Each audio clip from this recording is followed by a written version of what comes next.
What? I didn't know the first thing. Okay. I thought it's No, no, no.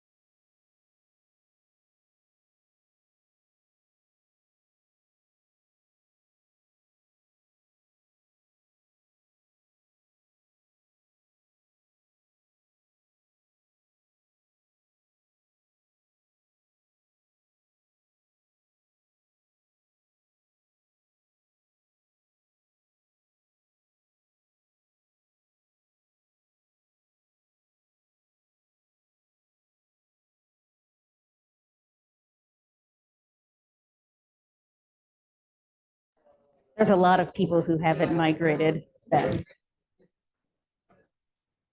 It's open, I think.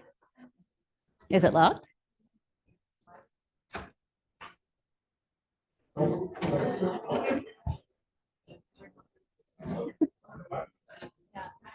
give people a couple of bits.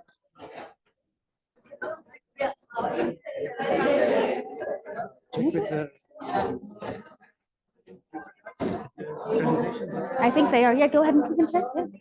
Yeah. But they think they have everything.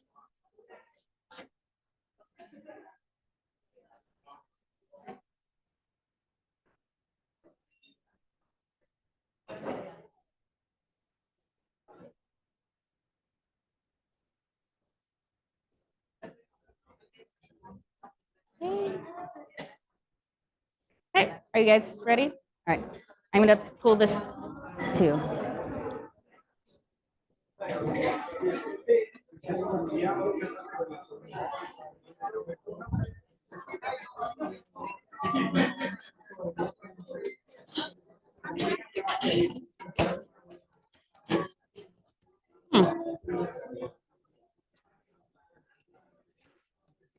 Hey. All right. All right, guys, let's go ahead and get started. I hope you had an excellent coffee break. Thank you for showing up. I know it's the end of the day. We're on day 3. People are tired, and we all just kind of want to have a little bit of a break. I understand.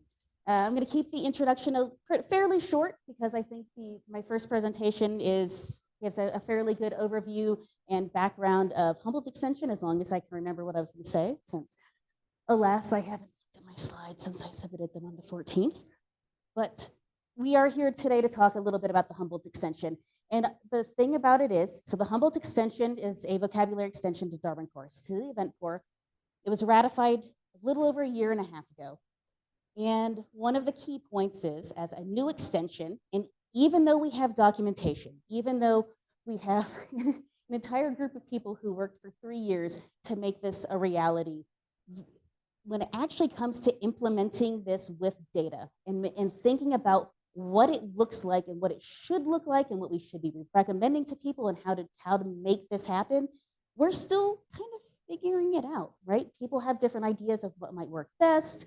And so hopefully today we will be able to not just see some presentations about how people have implemented the Humboldt Extension with their data, but have some discussions about, well, how might this look different? Is there a right way? What are alternatives? What are different ways to think about it? So it's really, this is a discussion. This is to get us kind of on a similar page, maybe the same book as a community, and think about how those recommendations look going forward. So you'll put my presentation, the first presentation up. Yeah, I had left the deadbolt on in case people wanted to come in because the door's locked. So I don't know if anybody knows how to fix that. Either way. All right, so the first presentation is by myself and my session co-organizers, and Anahita J.N, who is over here as co-moderator, and Yanina Sika, who is on maternity leave, so is not joining us today. But the idea behind this is to give you a little bit of a primer, a little bit of an overview of what the Humboldt Extension is, and there's a few couple recommendations and thoughts we have.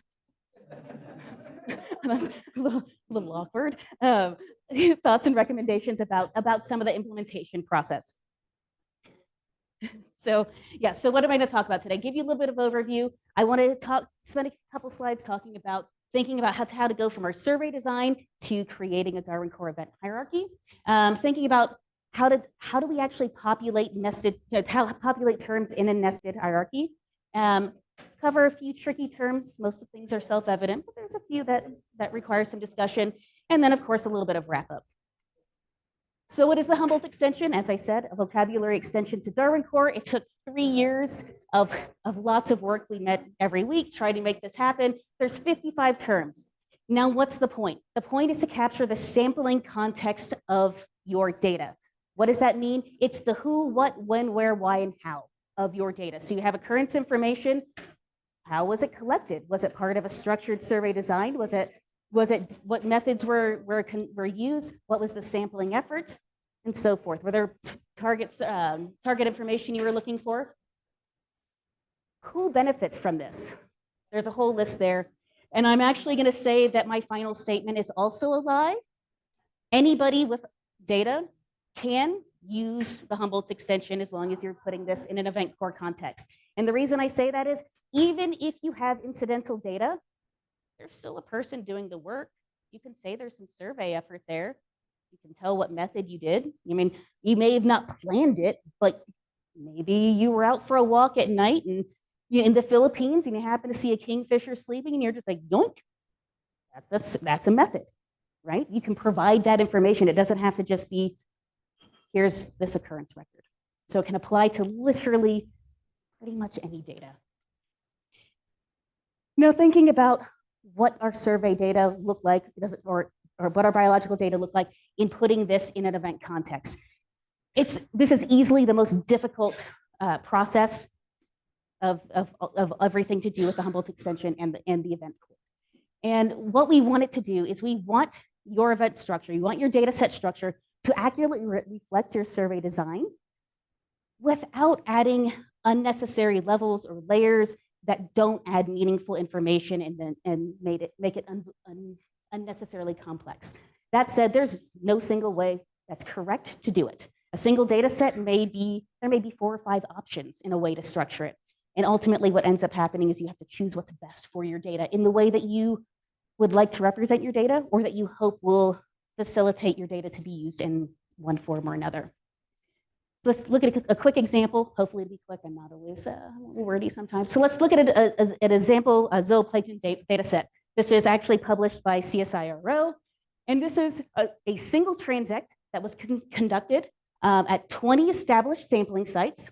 Each sampling site, each station was sampled twice, once during the day, once at night. So we have 40 specific sampling events along this 20 station sampling transect.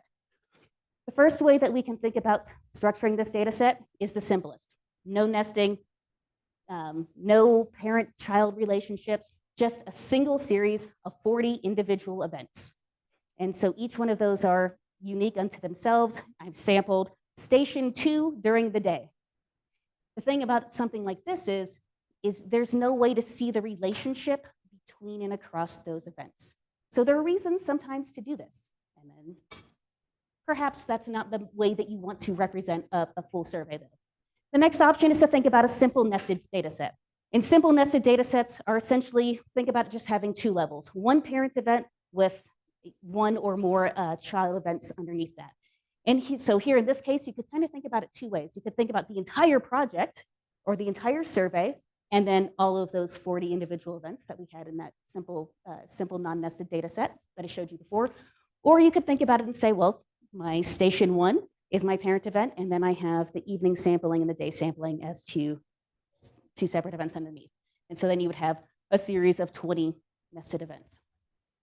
The key here with any nested data set is that your parent event must encompass spatially and temporally all of the child events beneath it.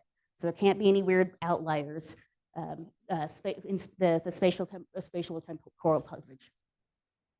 And then the next option is to think about a deeply nested data set, and that's more than 2 event levels. And in many cases, it can be really easy to start thinking about your data and being like, oh yes, there's like 4 and 5, I've got this level, and I've got this domain in this region, and then we're doing this project here and this here. And all of a sudden it can get really crazy in the way that it gets divided up. And sometimes that's super useful. Sometimes it's useful to say, well, I have my project, and then I have a specific domain, and within that domain, we have site areas, and then we have site visits.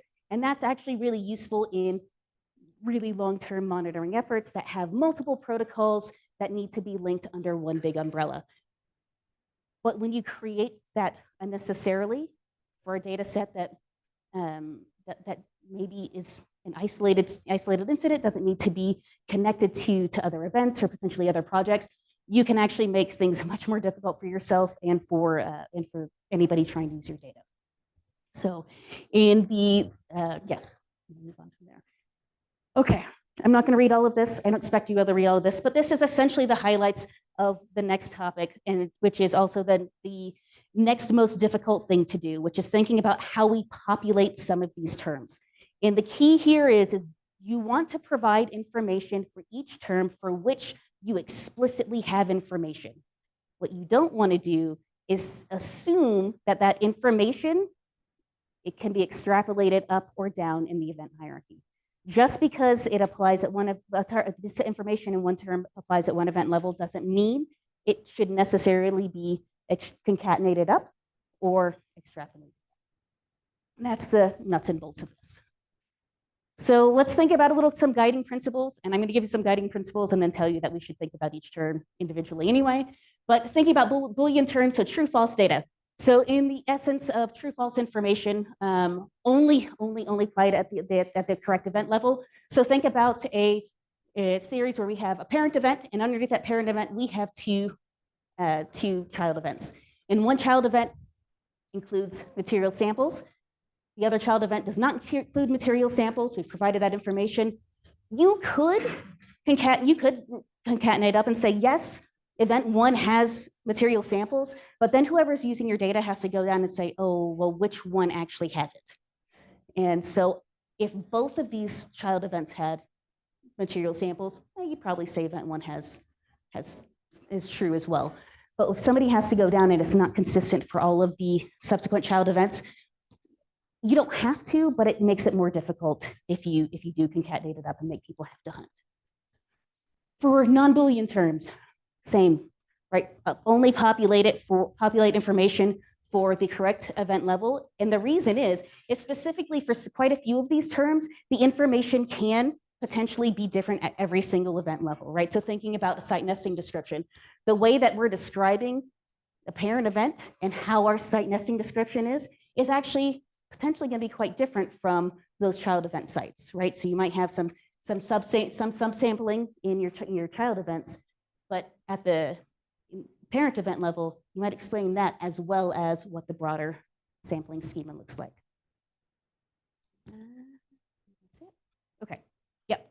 Okay. So that's the general highlights. Again, going back to this is a discussion I would love to have today with everybody, because there might be other guidelines that we can think of and experiences that we have with the data that we're working with that may allow us to come up with more concrete and more specific examples or guidelines. But now, most of the terms in the Humboldt Extension, there's 55 terms, there's a whole lot of them. And most of them are pretty evident in what they mean and what information you need to put in there. There's a few that require a little explanation. The easiest ones to think about are scope terms. So most of the terms in the Humboldt Extension are attempting to capture what you did. This was the method implemented. These were the people who did the work, right? This was our survey design.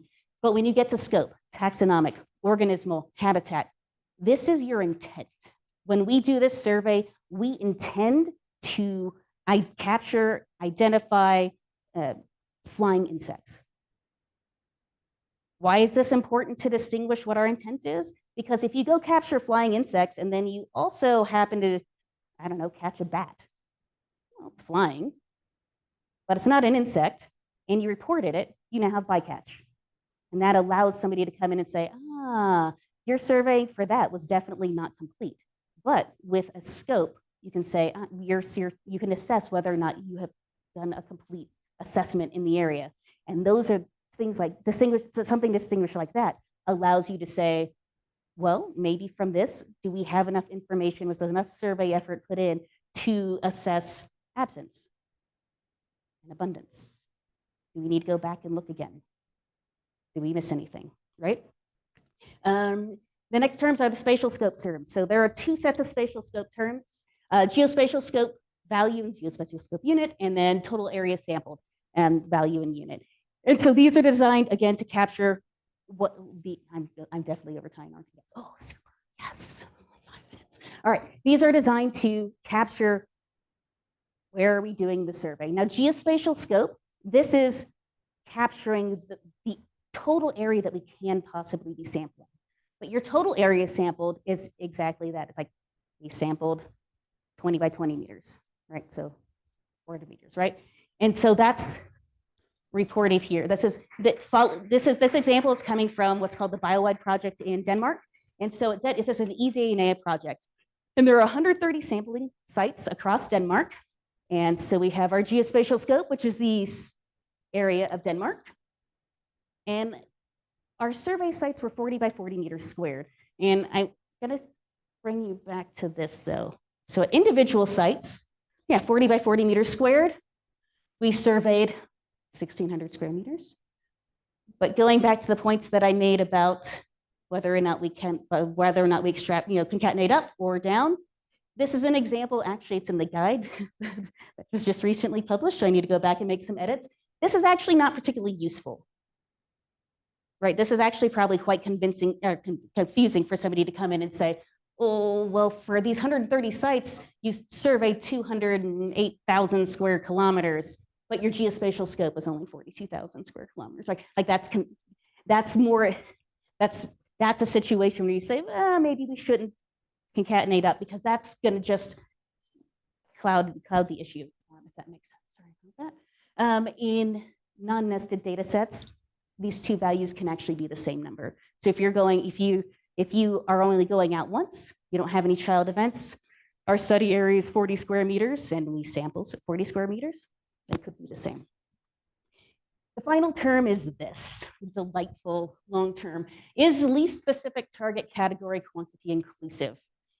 Once you understand the purpose of the term, it's much easier to understand. And the point is to let the data user know, do I need to look at multiple occurrence rows to see all of the occurrences of a single taxa that have been reported? And what I mean by this is, if I go out and I go on a walk and I see 4 crows, I could, oh, that's very small. I could report it as a single occurrence, Corvus cornix, 4 individuals. Right? So in that case, the quantity, is it quantity inclusive? True, right? No, you don't have to look beyond that one line to see how many individuals were there. But if I break it down into 2 occurrences, because in this case, I switched to Indian gharials because I love them, but it would also work for crows. In this case, if you separate into 1 because you have 1 adult and 3 offspring, or with gharials, 1 adult or one adult male and 3 adult females, you have 2 rows to look at to make sure that you are getting the entire number of that taxon identified during that survey. Yes, I believe. Yes, I made it through. Super. Hopefully all of this makes sense because I know I flew through and I talked very fast. We have quite a few resources for the Humboldt Extension, including the actual extension page, which is the link up there. There's a GitHub for it. So if you have specific ideas, you see mistakes, you have questions about implementation, you can go access that through the GitHub. And then the guide that I was telling you about, this is that guide there, and it's a living document. So as we have discussions, as we have new data sets and new use cases, and hopefully today we come up with some new ideas for this, that's where the information for publishing this data to GBIF will be. In my last comment, and I hope is, I think in my last, do I have time still? Oh, yes. So if you were here Tuesday and potentially came and saw the Darwin Core data package session, or perhaps you have just become aware of the Darwin Core data package, which is essentially it's the next evolution of Darwin Core, right? So what we're talking about here with the Humboldt extension, this is all about fitting in with the Darwin Core archive, right? It's an extension explicitly designed to supplement the event core. The data package should not scare you away from thinking about this because, for one, it's still in review, hasn't been ratified. It'll be a while before it's implemented. But also, for many people, the Darwin Core archives work still and will work for a while. So don't be scared that this is out or this is in review, because it's not superseding, overriding, or any way erasing any effort going into creating event core data sets with extension. On that note, I believe I covered all the things, unless Annie tells me I missed something, and I'm happy to take any questions.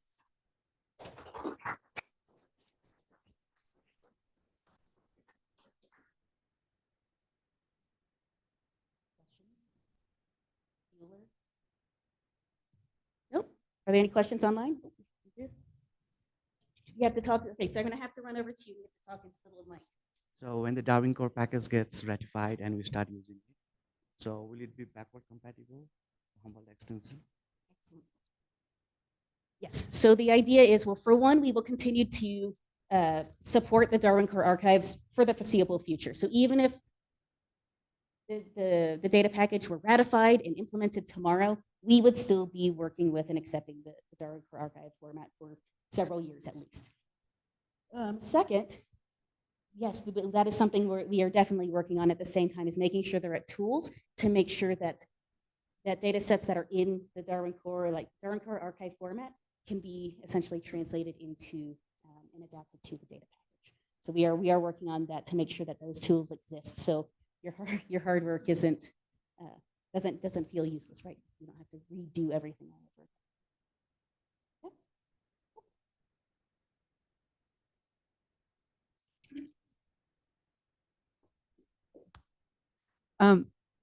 So is there a way if we to add information back, and how does that propagate to then the original sources? So, you know, with GBIF, right, the directionality of data flow is to GBIF.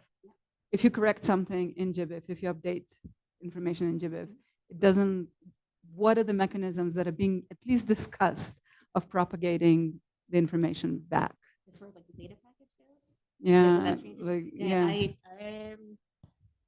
So yeah, I mean, so the idea is that even when that's onboarded and accepted, like we should still be using and not back in time. Yeah. Back to the data providers. Yeah. So let's say I updated my that I'm going to be honest, that's that I don't know. Laura, do you have an? Well, after Laura, we're going to move to the next presentation. Good questions, but I just want to make sure we stay on time as well. We don't have a method for annotations at this point. John Waller, in our data analyst and our data products team, has over the last year been doing some research and workshops to cover annotations. So it's something we've been talking about in the community for, I don't know, 15 years or more. So yes, annotations does not happen directly. People can report issues on the site, and those go into GitHub, and those do get reported to the publishers that way.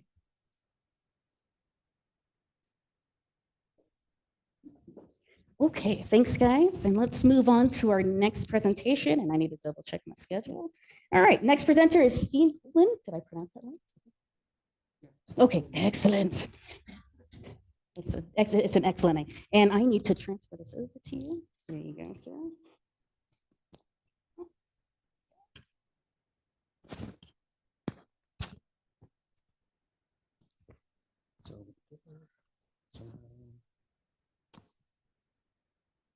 Hi everyone, good afternoon. I'm really excited to be here giving a talk, being invited to talk about birds, being a birder myself, being in Colombia, the country with the highest bird diversity in the world. So the Humboldt extension is basically applied to some monitoring data sets. And I had a choice. So at INBO, the Research Institute for Nature and Forest in Brussels, we had a long running project already, almost 20 years, where I had some insights as contributor myself, volunteering here and there.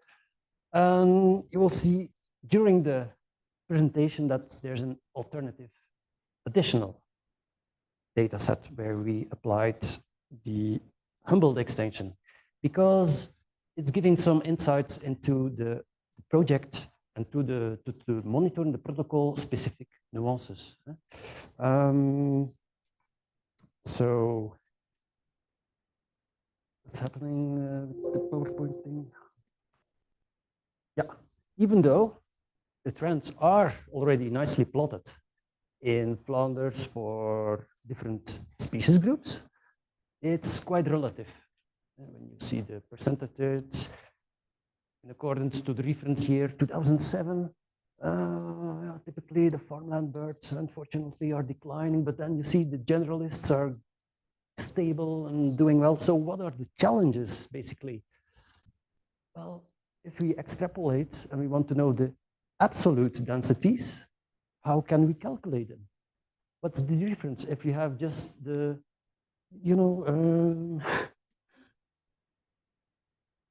yeah, well, the numbers are per occurrence record and individual count. So if we match also different details about the monitoring, then we will facilitate all kinds of data users who download the data to calculate some absolute densities. It's just randomly asked by, not randomly, it's asked by Europe to report, the bird directive asked every 6 years, what are the trends? Nowadays, there's also the nature restoration law asking for recent numbers and trends. So if we want to expand and integrate our data from Flanders there, just in the tiny north, the situation in Belgium is just the northern part, that is Flanders. So yeah, so have Wallonia, it has a bird monitoring scheme with different protocol. So all data are combinable. So yeah, those are the challenges. Basically, to understand a bit the next scheme, give some reflections on the Flemish landscape. Flanders, Vliem, originally flooded area. There's a huge human pressure. Our support is mainly based for the science that is facilitating the policy, the policy science.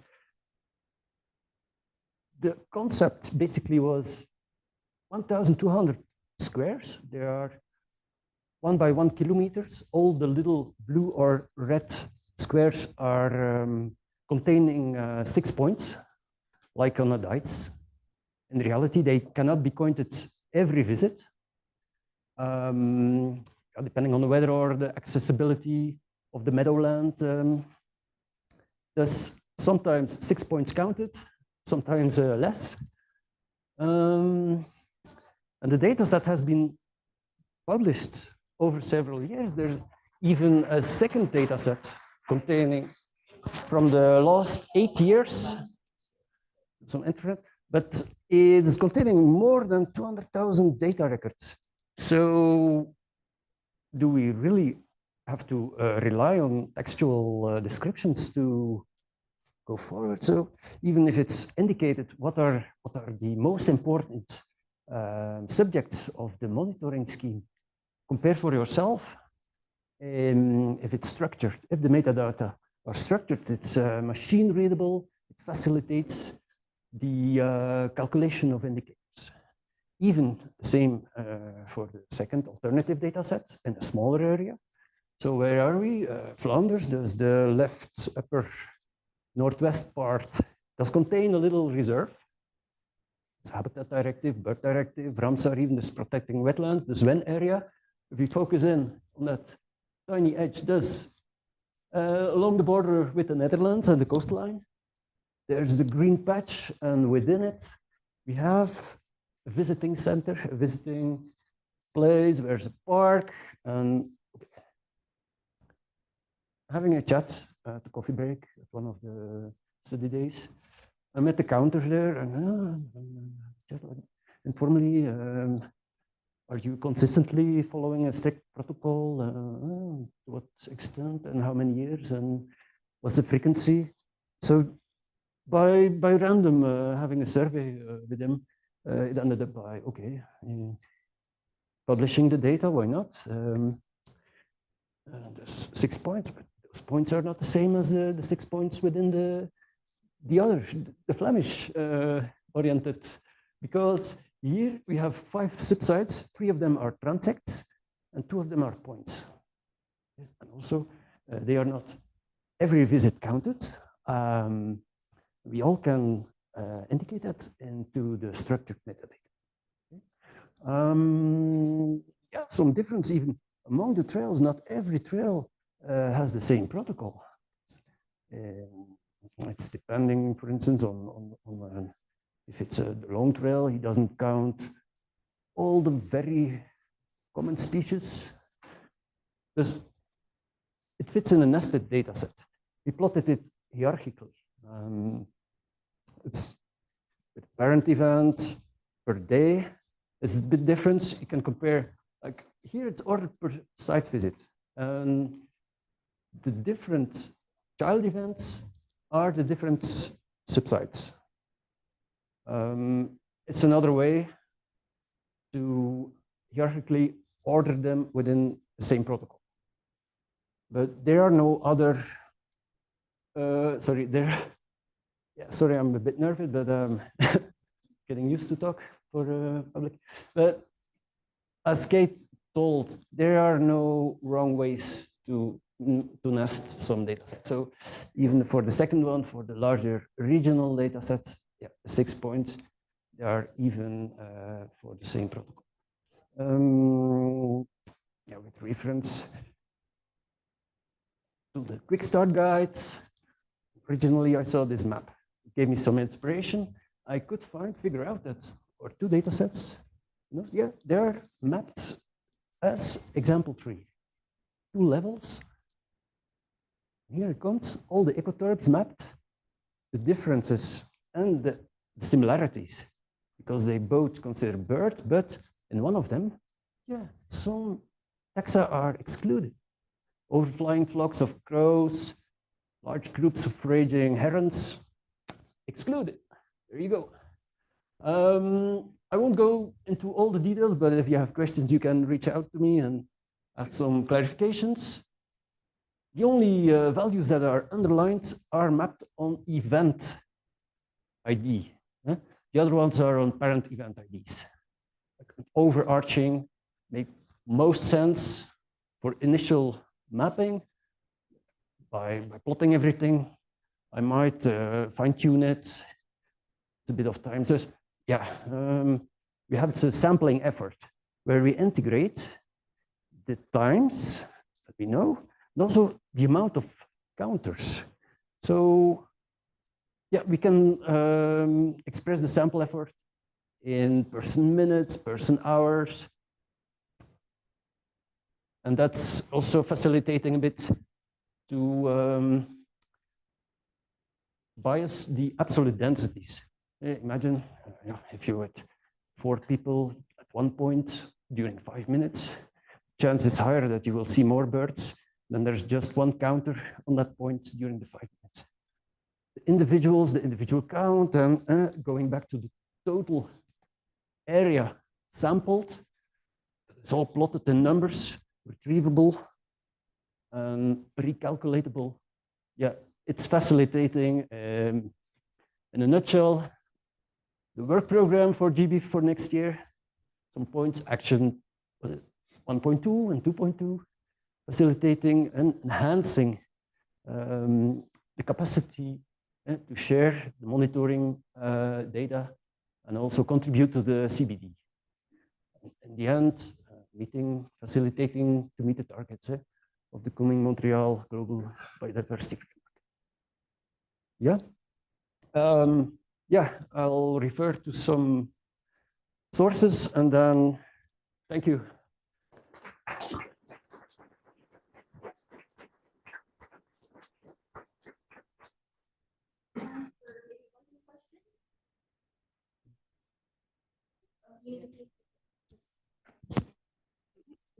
so that people can.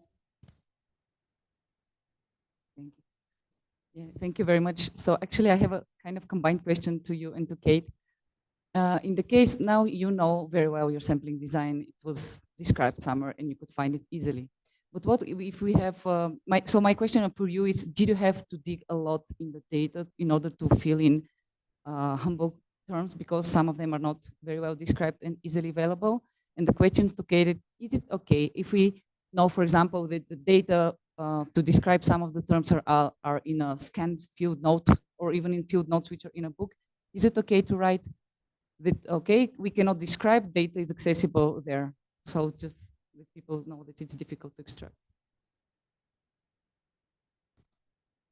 Yeah, it's basically by knowing the protocol and also by diving into the SQL database for the Flanders monitoring project. And there, with help, some acquaintances and colleagues who know, for instance, how to retrieve the amount of co-observers.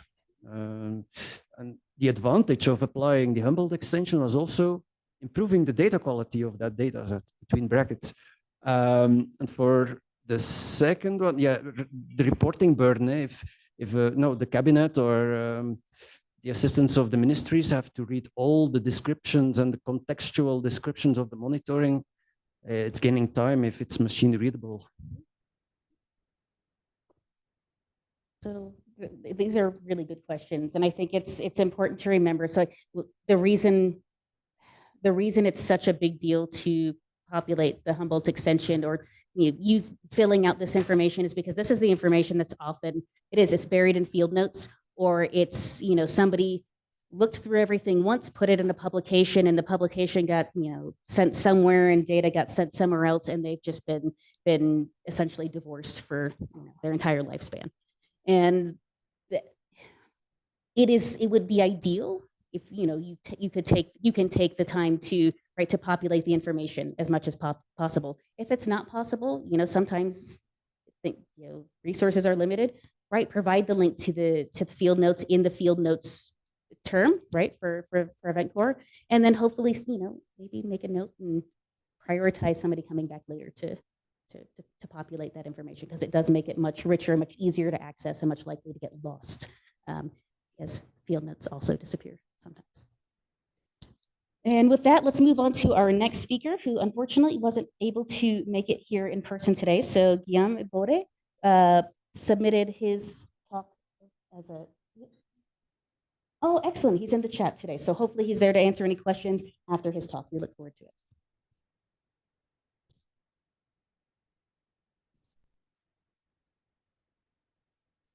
The mix of the French Biodiversity Agency and the National Museum of Science. And I'm going to present to you the way we apply Darwin Core for biodiversity. We base our experience on two main projects: the Ingenloff project, where we studied the monitoring of wildlife based on occurrence data, population density data, hunting by data, and epidemiological data. And then later, through the Biodiversa Plus partnership, we study 5 different monitoring schemes to see how well the Darwin Core was able to gather and describe the data collected. You can find our report, or 3 main reports, the last one being in French, but all the graphics are in English, so you can still follow. And we use the classical Darwin Core star scheme. The first element we had to modify to this scheme is that we need an extra level of metadata describing the monitoring scheme itself. But please follow my BioDash presentation to know more about it. Then we used a few elements of the Darwin Core. The event core, where basically all monitoring setup is described. Then the occurrence extension, where the observation we made are described. And on each of those elements, we have measurement, either on the event or on the occurrence itself, as allowed by OBIS. We have not really taken into account the Humboldt Core, but basically it's add just information on the event about the sampling effort on some other elements. Let's try to apply it. First, the opportunistic record. It's quite easy. There is just one event called opportunistic record, and then all the occurrence described on it. So no risk, quite easy. Then we have a nesting bird count record, which is based on a transect, and on this transect, so we have thousands of those transects in France, we have 5 points on which we are counting individuals. The event core is well adapted to record those information, even if the structure is a little bit more complex because you're coming twice to the point per year. So you have different year, different session, etc. So Darwin Core as it is works well for that. Then you have drive and record, on which basically you have a lot of information on the drive itself. The number of dog hunters, number of baiters, also information about the habitat and the weather that are just measurement of the event. And then the occurrences are the total hunting bug. So the number of wild boar and the number of roe deer you hunted during this session. Darwin Core can deal with this information. Then you switch to a more scientific protocol, a distance sampling protocol, where you have information about the management unit, the transect itself you go through with the number of kilometers you've done. You observe individuals on those transects at some specific point in time and space. And for each of those observations, you have to record the distance and the angle to be able to have the estimation of how much you're losing observation according to the distance to the transect. And the extended measurement of pack extension was necessary to record those information, but it's included, so it's working fine. And for hunting bag records, you can have them at different level, either at the department level or at the management unit level for each session. So you can have quite complex structure of the event core. What could be useful here is to have a value that describe exactly if your event is a department, a management unit, or a session. So this extra information could be very useful to describe everything. So let's switch to the first issues, nested observation. What is it? First, we have hunting bags, for instance here, not 72, but 79 wild boar, on which we know that 5 of them are females, 55 are piglets, and we don't know about the others. If we record them as different observations, there will be a confusion between either 79 plus 55 plus 5 or something different. We really want to say that 79 is the total value, and we have within it 55 piglets and 5 females. Another example is a group record. We observe a group of 7 ibex. It's important to record this value, 7 ibex. The group size is important in ecology. But on them, we know that we have blue 45, yellow 53, orange 13, and yellow 37. We know them, their name. Only 4 of them. We also want to record that and to say that it's not different observation, just extra information on some individual of the group. Here we needed to nest occurrence in each other. That was the only suitable way to record this information, to really say that there is a main observation, and within this observation, we have extra occurrences, extra information. This is for the hunting bag, and this is also for the group record. Within this group of 7 males, we have 4 individuals that we know their name. Then we studied a different element, epidemiological information. We want to record that we have African swine fever on a wild boar. So it's not next to a wild boar, it's really the wild boar carries the African swine fever. We tried with the associated occurrence term, but it's quite heavy to manage, inelegant, limited also in the number of things we can do, and everything falls down to the term associated occurrence, where it's free text and no control vocabulary, which is risky. The same for the relationship of resource term. It ends up being heavy to manage, inelegant, and actually out of purpose. It's not the initial purpose of the relationship of resource to inform these 2 elements. It can bring some confusion. So again, we solve this issue with the nested occurrence. To say that we took a sample of the wild boar and we identified African swine fever on this sample. And we can have different samples on the blood, on the flesh, on the liver. We can record different sub-occurrences and see if there is the virus or not. And we can even deal with different lab analyses of the same sample. So again, it was useful. Then we had another group of issues, which was when we have estimated values, we often have a confidence interval and we want to record that.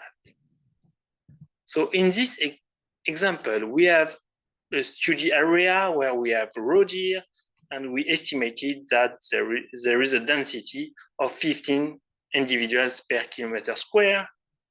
That's a measurement of the occurrence roe deer. And the best way to record the confidence interval was to have an extra level of measurement, so a measurement of the measurement. That's actually the purpose of the confidence interval. An interval that refers to the actual value you give. And you can even have confidence level, etc. And we can have the same when we are talking about population, about the prevalence of some disease. Here, it's a rabies on a bat population.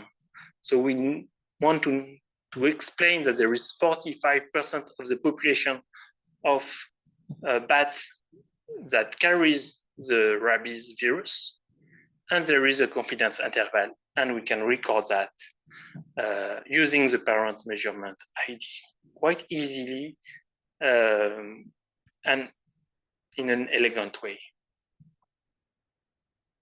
Let's try to apply those 2 different monitoring schemes. For the eDNA metabarcoding, we have a site, we take sample of water, we study the species here, we have the relative abundance, etc. Quite easy to manage, and we can use the DNA-derived extension to have extra information about this, the genes and method we used. For the area large marine fauna monitoring, so we have monitoring on a transect with distance sampling of the transect when the plane is going to a curve. We have observation on it, information on both sides. The issue we had is that people were observing mammals and containers, pollution, basically. And currently, the Darwin Core is not a good fit for purpose to record a container, or a boat. But the dataset includes those information. So we have to find a way to include this information. And the best way we found was to include, to switch from an organism scope to an entity scope, to say, do we have a scope about taxa or about human activities? That's something to consider. We studied also the electrofishing process, where we had a good series of events on which we collect a batch of fish due to the electrofishing process. And for some of those fish, we have extra measurement of the size, etc. So here we again use a nested occurrence to be able to record the data of this protocol into Darwin Core. Then the citizen science bird counting in France named stock, when we have different events, a square, a point in the square, participation, when we have different species, etc. Here we could use the Humboldt Core to record extra information about sampling protocol and sampling efforts. And we also saw that the information about habitats, because they are describing the habitat before counting birds, is not well managed in Darwin Core, and that's the topic on which we should work. Then the bat monitoring through acoustic detection, so using a infrasonor detector. We had, again, a good series of events, some information on each event, some measurement, observation of species, measurement of the observation of species linked to the recorder. And there is one value which was an extrapolation of another value. So basically, the recorder had a contact number, and the people were estimating the max score, which was something very useful, standardized value, and very important to them. And the only way to correctly record them was to say it's a measurement of the contact number. So we needed the nested measurements of that. So to conclude, we need a parent occurrence ID to have nested occurrence, parent measurement ID to have nested measurements. We need an event type to describe more precisely what kind of event we are describing. Is it a transect? Is it a point? Is it an area, a department? We need to work on habitat to describe them more precisely. We need to change the scope from taxon observation to entity observation to record boats and containers and pressure, basically. And there are also extra suggestions to use graphical metadata. As I've done through all the presentation, it's a very interesting and an easy way to describe, to show your data set and the structure of the data set. You can discuss with scientists about that, and it's much more precise and understandable. And you can even generate them automatically from dataset. We need to work on control vocabularies to be more standard and to improve the Darwin Core documentation, because whole experience of the people I hired was it's so hard to go in the Darwin Core and to understand how it is made.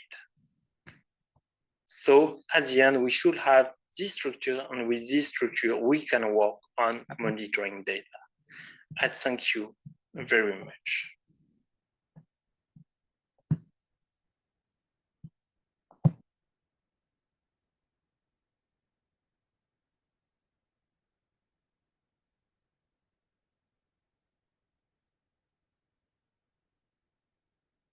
Okay, then we will move on to our next talk by Salza Palpurina, talking about vegetation data.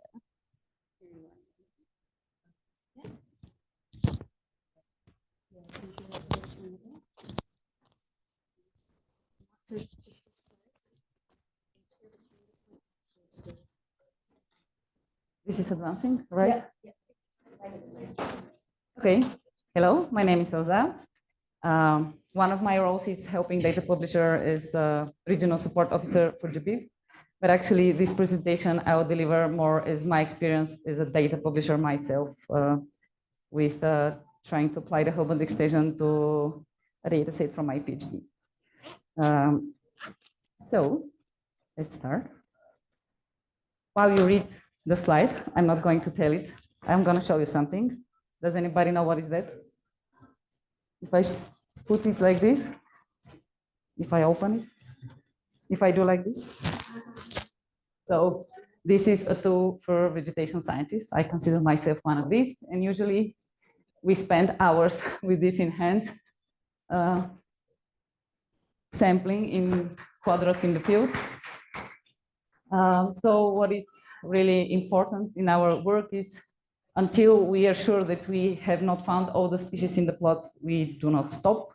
So if it is a very species-rich plot, we really might be there in an hour, also depend on the size, how many people we are.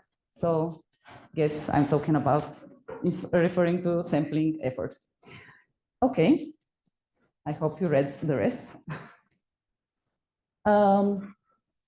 Yeah, so why should we be interested in vegetation plot data? In my opinion, we have a huge vegetation, gap in the vegetation plot data on GBIF. There is this so-called global index of vegetation databases. It's a meta database. It's only listing what database exists and what they have inside. So out of, so I didn't write here the current the number of plots, but they have over 3 billion or million. No, I don't remember, but a lot of plots there. And as you can see in GBIF, there are only, at least I could find only 6 data sets, but these 6 data sets are already 16 million. So then the number is 3 billion. Okay. Another reason. Okay. So then the next step is maybe we could motivate them when we show them that they can publish in a very rich data format. And how are usually, or what is the recommended way to publish vegetation plot data? It's a survey data, co-occurrence, so sampling event core. It used to be with a measurement or facts if you have collected also some environmental data. But because vegetation plot, we have also collect data on the structure of the vegetation there in a consistent way. GBIF Secretariat was so nice to develop a special extension for that. And so what does it mean? It means that we usually also record the percentage cover of different layers. Would it be the layer of the mosses and lichens, or of the herbs only, or if we have shrubs? These all receive covers, and usually they go to the relevant extension. Yeah, and I forgot to say in the previous slide that another thing which also unifies vegetation plots, how they are done, is that after we complete our species list, we try to estimate the abundance of the different species visually and give percentage cover or on another scale. So while thinking how we should represent vegetation plot data, I was also thinking, well, what is the status? Like, how are most vegetation plot data sets published on GBIF? What kind of data model do they use? So you can see out of the more than 500 vegetation plot data sets I could find, most of them are actually published as occurrence, the purple one. The blue one is the sampling event. Of the sampling event datasets, only 22 have applied the relevant extension. So even though vegetation scientists have to their disposal their own extension, they're actually underutilized, and only one with Humboldt Extension, and actually is the use case I'm gonna show you. Okay, so this is the study case. It's the data from my PhD studies a long time ago. So basically, what you see here is my sampling design of on site. I would collect 10 by 10 square meter plot, which is using this so-called relevant protocol, in which you assign also relative abundances to species, complete species list. And then in addition, for some of the plots, not all of them, I might have in the nested plots of size 1 square meter or 4 by 4, 16 square meters, which are used only for reference and therefore are just species list without any abundances or other measurements. And if there are environmental measurements, they're at the level of the largest plot size. And here the map just shows the different size of sampling. Okay, so what was the first challenge? Okay, now first then my approach to how to because before publishing to GBIF, the data was stored in a database. But I must already point out here that already from extracting the data from the field nodes to the database, so commonly in Europe is used a so-called TurboVec database. It's in it, you have simply one table which you store all plot level data, like who collected data, measurements, size of the plot, and you have a species composition table. That's it. So from there, because even though it has actually a functionality to export as event core, it doesn't have for Humboldt Extension. And I found that many terms are missing, and I wanted to produce a data set enriched with a lot of terms as possible. So therefore, actually, I used an R script to just access the database, and if needed to transform some fields, if some fields could be just directly mapped. For some, I had to do some logical conditioning to extract the data depending on the level of the hierarchy, and for some, just had to type what should be the value. Okay. So the first challenge was the hierarchical structure, because TurboVec just simply stores plot ID or relevant number, and this doesn't help me to design the nesting. So this is why I used I had to create the event IDs and the parent event ID based on some rule, and I decided to use the field number. It's usually the whole nested plot series. And each plot size I used just to create the event ID. So if you have a plot in 1 square meter plot in the largest plot size, it would share the same field number in the beginning. So, and also I decided to include the project level, because the project level hierarchy, because the protocols at that level are also different. You'll see later on. So here, how do we enrich this with the Humboldt extension? Now it adds more terms with which you can describe more.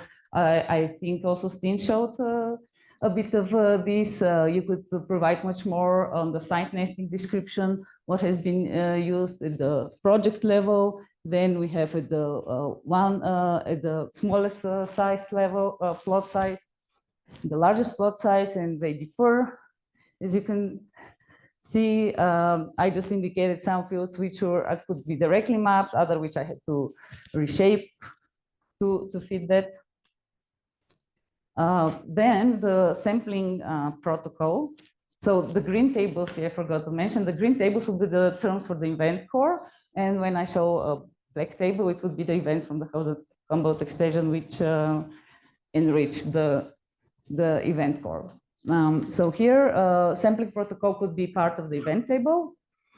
And as I already mentioned, in the nested smaller plots, we have one protocol, and one can see from here. And in the largest 100 square plot, we have another protocol. So I think it's really nice that one might describe it and to be clear if somebody struck just a row. Okay, and here again with how you could extend this with the Humboldt extension, what terms you could add to even describe more the context of the sampling. So I found that to work really nice with the project level, because at the project level, I could just specifically describe how I chose the sites. So this is like the protocol, but at already on the site sampling, I just described how species were collected at the site level. Okay, and here I was curious how other people has been using the field sampling protocol. And here I also find a challenge that vegetation scientists seem to interpret differently this field. So some use vegetation relevance, vegetation plot, these are basically synonyms, but some just filled in things like tensely 6 and tensely. So what's that? It's just the abundance scale they used for the covers of the species, which is something very partially. And I think we need to have some conversation within the community how to standardize this to be more clear, maybe not to have so many repetitions and different ways to say the same thing. Filling in the Humboldt Extension was really fun to me when I got to this point sampling effort, because I never thought about it, and it's not something which we usually think about in our studies. And so I decided, okay, what is the sampling effort? It's just the number of people who were sampling, and usually we sample until after some time we stop seeing new species. If the plot is big, we also walk throughout of it, and if we are happy that we have been everywhere, oh, okay, thanks.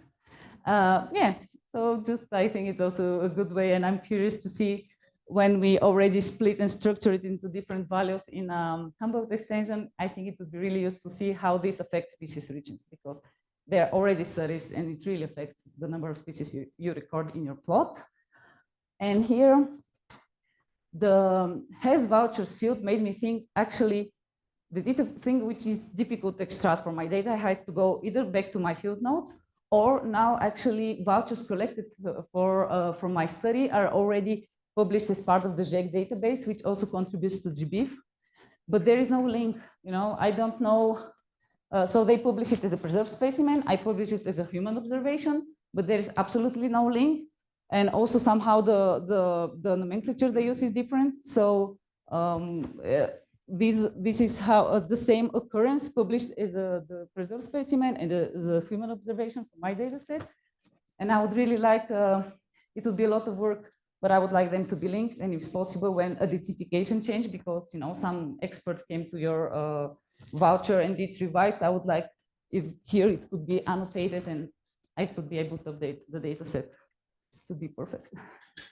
Yeah, and maybe I should skip because we don't have much time.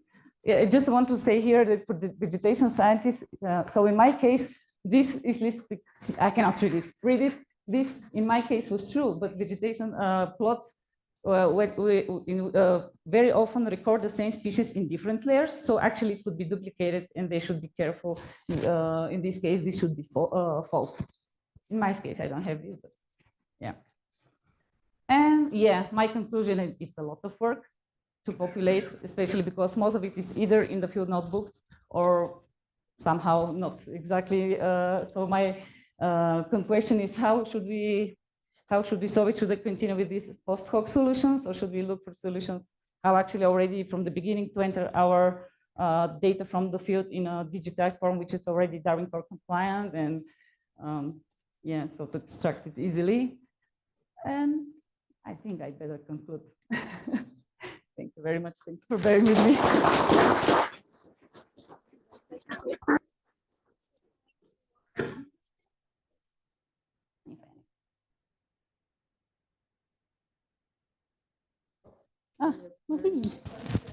Wait. You can ask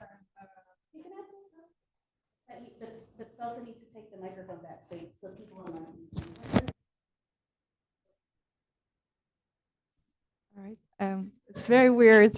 So my question is, now you map your data to Humboldt, and you also have looked at the existing data on GBIF and looked at the sampling protocols and event core. So as a vegetation survey scientist person, thank you, Ming. This is casual, right? Yes. How would you be able to interpret the data on GBIF, knowing that some will come from an extension, some would come from a core event, maybe? What would be the best for you? I would like to see these fields about the sampling effort populated. I'm not sure if this is what you asked. I don't care where people put them, because in the data package they will be not anymore in the Humboldt Extension, right? But they could be populated. So I think this would really help to decide how well sampled the plot. But in an ideal world, right? Because it can go in either way.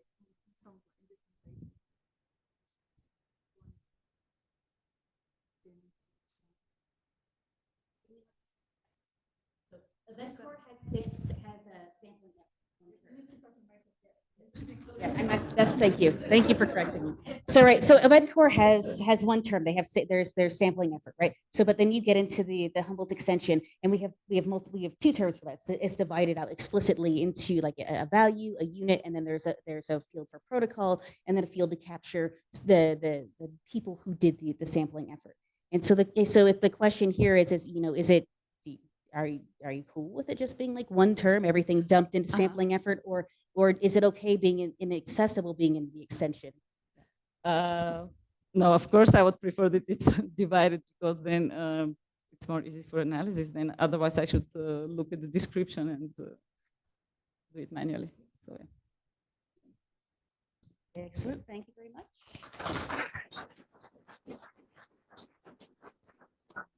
All right, thank you, Salsa. We have one last presentation today by Anahita Kazem, talking about, I think I mispronounced your last name. It's a very Western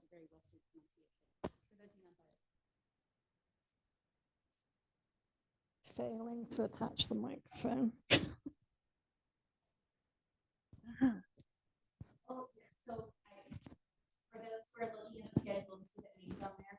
We asked a lot of things in this last quarter and determined that this was the one bridge too far. And so she's observing and joining the conversation today. Thank you for Right. So, as mentioned, my name's Anahita Kazem. I am shocked to discover that I don't have presenting notes, but I'm going to do my best. And I'm going to be talking about a software project that I've been leading at IDIV, which is the German Center for Integrated Biodiversity Research, based in Leipzig in Germany. And the impetus for this project was really that actually there's quite a bit of data on species abundances. The problem is that the data are scattered. They might be in field notebooks, in NGO reports, or in text files scattered among many different data repositories. And even if they are digitized, which they're often not, then they may not be well described, so they may not be fully reusable. And they're certainly not harmonized, so they don't have a common structure and format. I'll apologize right now for the fact that my voice is not too good. I've been unwell the last few days. So the BiodivBank's focus is on data sets that are about species communities that have abundance metrics, as exemplified by your classic site by species matrix, where organisms have been observed, hopefully at multiple sites and at multiple time points. Now, our aim with this project was to create a comprehensive collection, a one-stop shop, to be able to hold legacy data, information from gray literature, everything through to new data sets coming in from monitoring programs.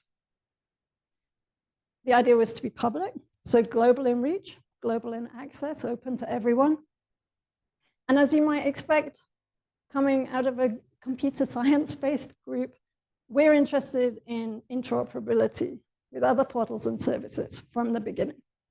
And a key part of the remit was that all data sets eventually should be mobilized to GBIF and/or OBIS as applicable.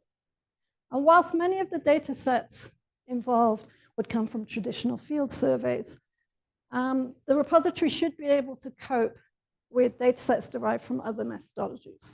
And for example, an eDNA data set would often be represented as an ASV matrix, which is a very similar format to the site by species matrix.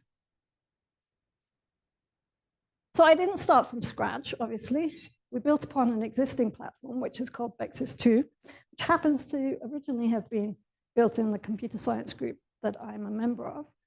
And the reason for that is that it provides a lot of functionality out of the box. So you can see that listed on the left here, but things like the ability to automatically mint DOIs, or having fine-grained user permissions, being able to set different licenses for different data sets. And in general, I would say that it's preferable to import data values into a formal database, as opposed to upload text files and store those. That's because there are advantages in terms of data validation, in terms of preserving data integrity, and especially because the system can, to some extent, introspect the content. And that opens up what your own system and other services can access and do with your data. Now, our problem is that these data sets are likely to be very heterogeneous. So it would be difficult to shoehorn them all into one data schema.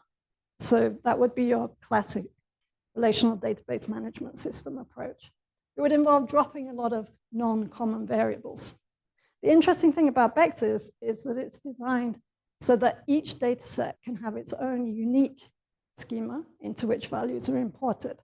In practice, we can already identify that there's certain common patterns, certain common structures.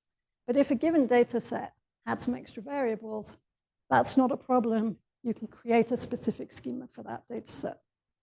And likewise, BEXIS supports multiple metadata schemas. So most data sets might have a common set of questions that need to be filled in. But if, for example, you had a CAMTRAP or an eDNA data set, there would likely be an additional set of questions, for example, about your processing methodology that should be represented. And in this case, it's very easy because you would link those data sets to a second metadata schema for those data types. So the approach that we're taking here is we can predict, as I said, certain likely patterns, certain likely data structures. So if you have plots, we know the types of information you might want to record about them. We know that there are going to be occurrences. If it was a CAMTRAP data set, we know that you're probably going to need to record the positioning and the timing of use of cameras, etc. This doesn't mean that BEXIS doesn't support file storage. Every data set can also have additional files attached. For example, a shapefile of your field site, or images, or text files that have additional protocols in them. For those that may have used the BEXIS repository before, what we're talking about here is a heavily customized instance. So a lot of our work has been building external tools and also driving feature enhancements to the core platform. Now, one of the main places that I started was, I think we're all aware that to be truly reusable, to use a data set to its full potential, we need rich metadata. Ideally, that metadata should be structured and machine readable. And it's key, obviously, to making that data set discoverable at all. And it's very important that you have rich metadata if it's going to be genuinely, as opposed to nominally, reusable. So in our case, we know that we're often going to have complicated hierarchical sampling designs that need to be represented.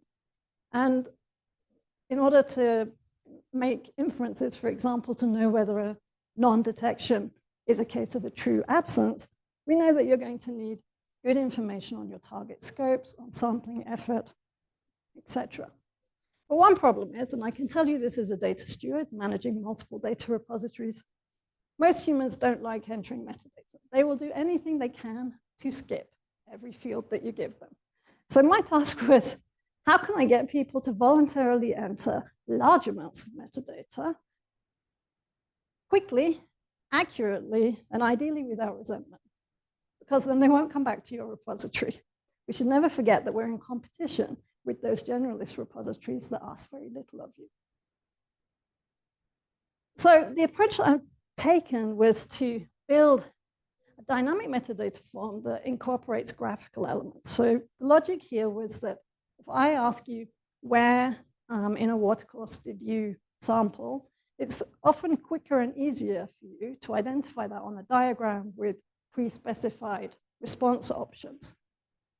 That reduces the load on you. It also reduces the load on data curators because we have control over the possible response values, which is much more accurate than you filling out random information in the text field. It also means that we can pre-map those values to things like controlled vocabularies. And it's a dynamic form in the sense that users should only see questions that are relevant to their type of data. So for example, if early in the form you had indicated that you were working within the freshwater realm, then the form will only show you biomes that are relevant to that realm. And had you indicated that you were working with rivers and streams, it's only going to show you diagrams relevant to rivers and streams for you to indicate where you sampled. Had you indicated marine realm, you would have got a completely different set of subsequent questions and diagrams. And I apologize here for the fact that it's very difficult to get high enough resolution screenshots of the working system for you to be able to see it well on the slide. You'll just have to believe me. We also work quite a bit on the search interface. So Bexis already had pretty powerful full text lexical search and also faceted navigation, so filters, so that you can quickly slice and dice. And it's easy for an administrator to configure which metadata or data fields appear in the search. What we did to add to that was we added something where you can the user can toggle between a table-based or a card-based view. And we added some extra filters, for example, time and map-based filters. So speaking to synthesis researchers, you realize that they often say that they don't want to look for data sets that were collected post-1970 or pre-1970. They want to also be able to specify, I want data sets pre-1970 with at least 5 different time points represented over a maximum duration of 20 years. Most repositories are not going to allow you to search like that, but we know that for our users, that's important. Likewise, some of them indicated that they wanted to be able to very quickly indicate a marine region or a geographical region, a country, without having to type it in. Again, think about the accuracy. Going a bit further, at the moment, we're at this stage where we already have a tool that extracts your species names, these strings. I'll ignore them from your data sets, cleans them, allows you to match them against taxonomic database, for example, GBIF backbone. And right now, what we're working on is having a user interface brought within Bexis that allows that user to look at the results, to update and clean up any mistakes before they try to import their data set. What I'd like to see in the next step would be moving to this area, so-called enhanced search, where when matching against the backbone, you retrieve permanent identifiers for your species, and you also can track upwards to the higher taxonomic ranks, retrieve permanent identifiers for those, common names, synonyms. Why? Because that allows you to search by terms that don't exist within the data set. So for example, the data set might contain the word Scarabaeus, but not the order Coleoptera, not the word beetle, and certainly not dung beetles. But we have to be aware that data of this type are interesting to many types of users, not just academic researchers. It could be journalists, it could be conservation managers on the ground, it could be policymakers, and they may wish to search in different ways. For example, by saying dung beetles. So this, for me, would be the next stage. Now, a key thing is that the repository can already mobilize data sets to GBIF with a single click. That assumes that you did follow the templates we provide and upload your data in that way. That works because the variables are pre-mapped to Darwin Core terms. We already not insist, but encourage that you include the information for the Humboldt extension. And as you're all aware by now, there's a forthcoming new Darwin Core data package, I'm nearly done, which supports storage of additional types of data. So here you see the classic Darwin Core archive star schema. I think Bexis is quite well positioned to be able to transition to the new data package. And that's because we store the parts of your complex data set as mini data sets, which have semantic links between them, and you can set any link between any part of the data set. So I think, I'm hoping, famous last words, that the transition will be relatively easy for us. It's all underpinned by a mapping module. It's the mapping module that allows you to map to the metadata fields at data site in order to automatically retrieve a DOI. Things indicated in green are already implemented. Things in blue are partially implemented. And it's the same mapping module that allows you to export as a Darwin Core archive and register with GBIF. I promise you I'm near the end. So what is the value that we add? Well, compared with an online database, and certain, there are nice projects already that have taken subsets of such data and provided them to the public. Well, a repository adds functionality. It's not just the DOI minting, but it enables metadata harvesting by other services. It enables users to track back to previous versions. I would say that we provide value over generalist repositories. You could upload your data this way, just upload text files. But our metadata form means that you've got much more structured, comprehensive metadata, which underpins better search. We also have the GBIF connection. And we also offer increasingly complicated options for importing into a data structure. If you're, a GBIF aficionado, you can probably already follow the templates, import in a way that allows us to create the Darwin Core archive. And this allows us to sort of stepwise roll out the repository. Legacy data sets, we may not be able to add the Humboldt extension information, but we can at least do the file upload and extract some more metadata from, say, an accompanying paper. It also means that in these early days, when we don't have lots of funding for the project, our internal users can already start uploading data. And when we have more staff, you would be able to start enriching the legacy data sets. I shall skip this slide. and basically just saying, at the minute we're improving the UI. Here's a plea to the audience. So in January and February, I'll be conducting user tests in Europe. So if you're based at a European institution, if you have more than one person, someone has a hand up based in Keene. If you have more than one person who's familiar with species abundance data sets, then we would like to hear from you. Possibly I could visit and gain your feedback. The product works. We haven't opened it to the public yet. And that's because, in my view, we need a plan for sustainable funding, which goes beyond just asking research councils. We're talking much larger funding in order to fund staff, multiple staff, and to scale up. Ideas and collaborations, they're always welcome. And with my final slide of acknowledgements, I'll sit down.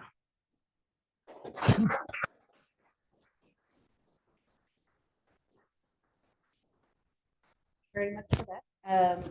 Before we have 3 minutes left, so we have time for a couple of questions. Before we take the last couple of questions, I didn't have a chance to put it up on my slides before I had to submit them.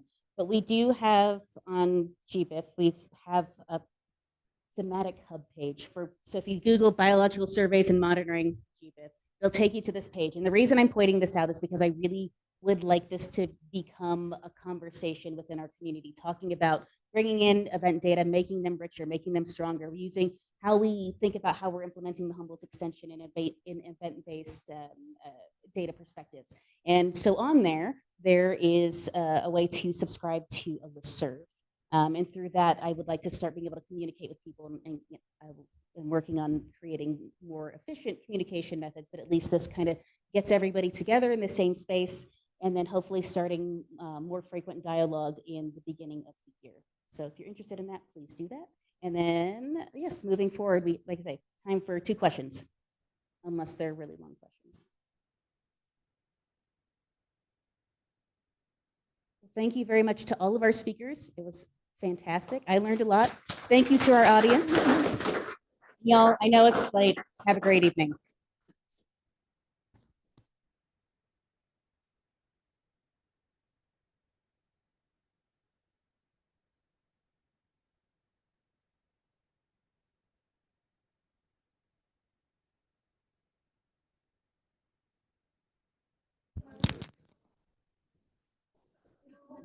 Listo, mira, entonces. Body. So.